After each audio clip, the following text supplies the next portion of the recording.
कुर्सी पर बैठी माँ का नीचे बैठकर पैर धोना, माँ का बेटे का माथा चूमना, ममता लुटाना, सिर पर हाथ फेरकर आशीर्वाद देना।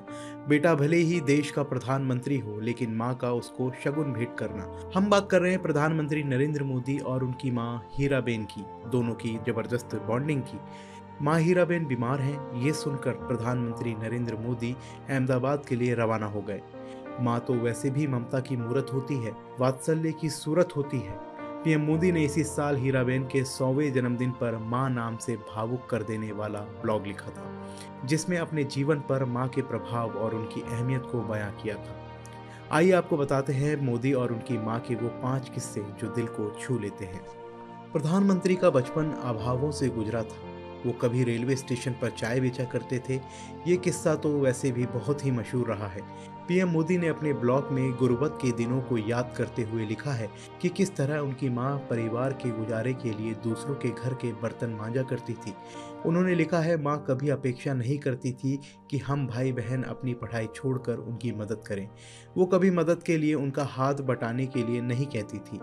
माँ को लगातार काम करते देखकर हम भाई बहनों को खुद ही लगता था कि काम में उनका हाथ बटाएं। मुझे तालाब में नहाने का, तालाब में तैरने का बड़ा शौक था, इसलिए मैं भी घर के कपड़े लेकर उन्हें तालाब में धोने के लिए निकल जाता था। कपड़े भी धुल जाते थे और मेरा खेल भी हो जाता था। उन्होंने आगे लिखा, घर चलाने के लिए 2-4 पैसे ज़्यादा मिल जाएं, इसके लिए माँ दूसरों के घर में बर्तन भी मांजा करती थी।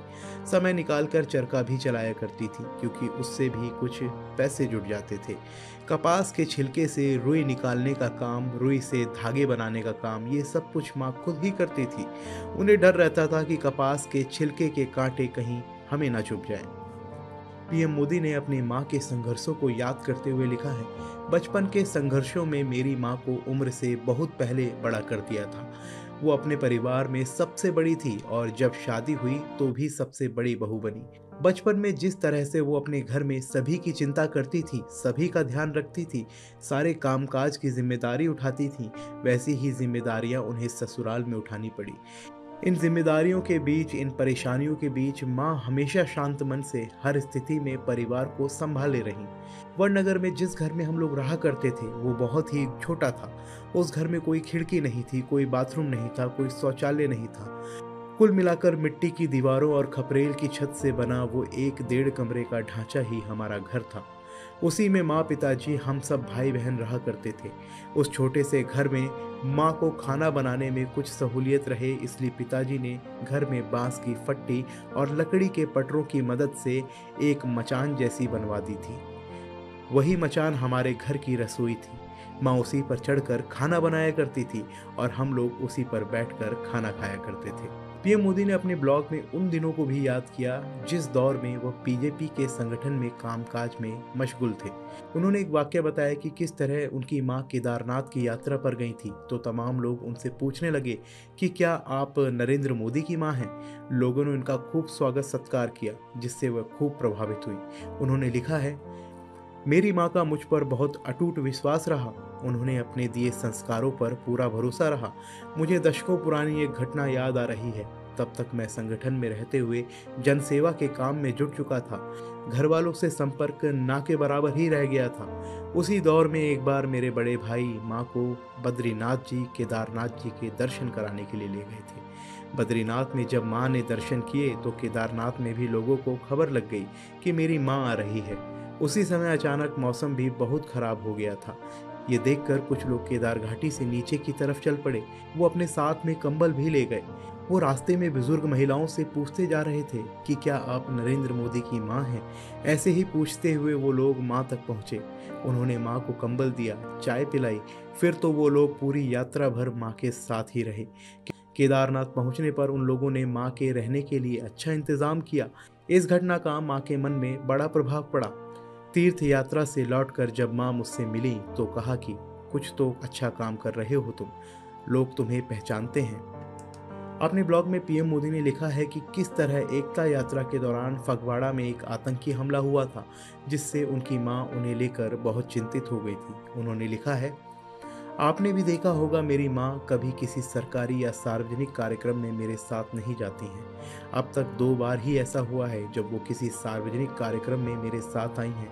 एक बार मैं जब एकता यात्रा के बाद श्रीनगर के लाल चौक पर तिरंगा फहरा कर लौटा था, तो अहमदाबाद में हुए नागरिक सम्मान कार्यक्रम में माँ ने मंच पर आकर मेरा टीका किया था। माँ के लिए वो बहुत भावुक पल इसलिए भी था क्योंकि एकता यात्रा के दौरान फगवाड़ा में एक हमला हुआ था।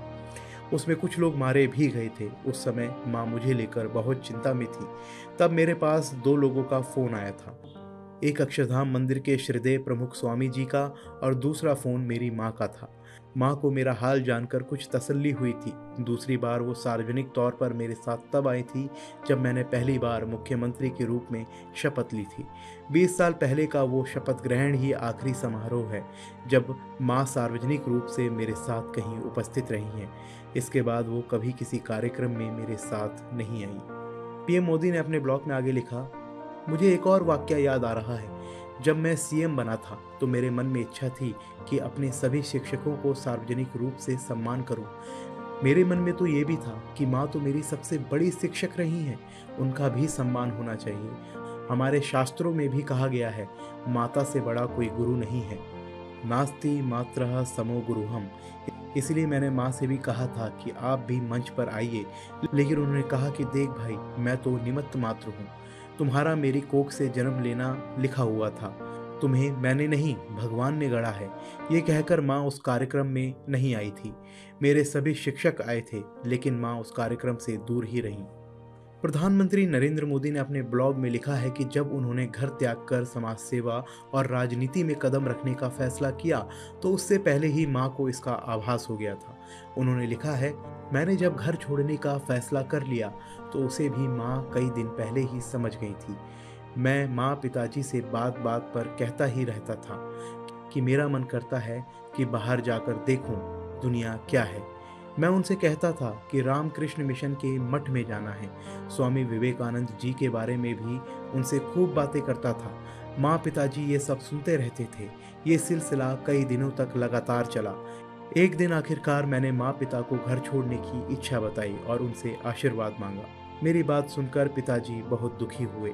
वो थोड़ा भिन्न होकर बोले, तुम जानो, तुम्हारा काम जाने। लेकिन मैंने कहा कि मैं ऐसे बिना आशीर्वाद घर छोड़कर नहीं जाऊंगा। माँ को मेरे बारे में सब कुछ पता था ही। उन्होंने फिर मेरे मन का सम्मान किया। वो बोली कि जो तुम्हारा मन करे वही करो। हाँ, पिताजी की तसल्ली के लिए उन्होंने उनसे कहा कि वो चाहे तो मेरी जन्मपत्री किसी को दिखा ले। हमारे एक रिश्तेदार को ज्योतिष का भी ज्ञान था।